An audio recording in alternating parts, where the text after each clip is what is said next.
वेदाविनाशिनं नित्यं च एनमजमव्ययं कथं स पुरुषः पार्थः कं घातयति हन्ति कम। हे पृथ्वानंदन, जो मनुष्य ये शरीर को अविनाशी नित्य जन्मरहित और अव्यय बोली जाने, से किपरि एहाकु मारिब और किपरि काहाकु मराइब। वेदाविनाशिनं घातयति हन्ति कम। यही शरीर केबे नाश हुए नहीं, एथिरे केबे कौनसी परिवर्तन हुए नहीं, एहा केबे जन्म हुए नहीं और एथिरे केबे कौनसी प्रकार न्यूनता आसे नहीं।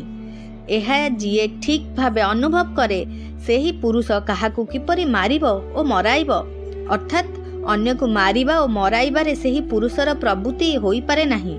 से कौनसी क्रियारे कर्ता बा कारयिता होई न पारे। एठारे भगवान शरीर को अविनाशी नित्य अज और अव्यय बोली कही एहाकु 6टी विकारु रहित बोली कहिचंती।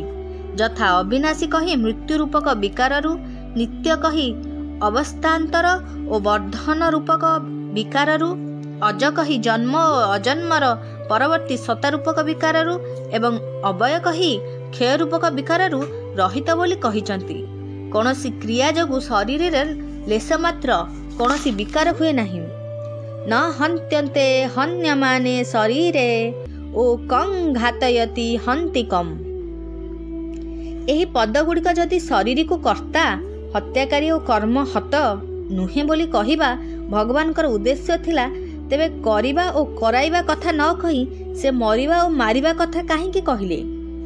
एहार उत्तर हैला युद्ध प्रसंग होइथिबारु शरीर हत्याकारी नुहे बोली कहिबा आवश्यक, कारण एथिरे कर्तापण नाही। जदि शरीर हत्याकारी बा कर्ता होई पारे नाही, तेबे एहा निहतर विषय अर्थात क्रियार विषय कर्म किपरि होई पारिबो।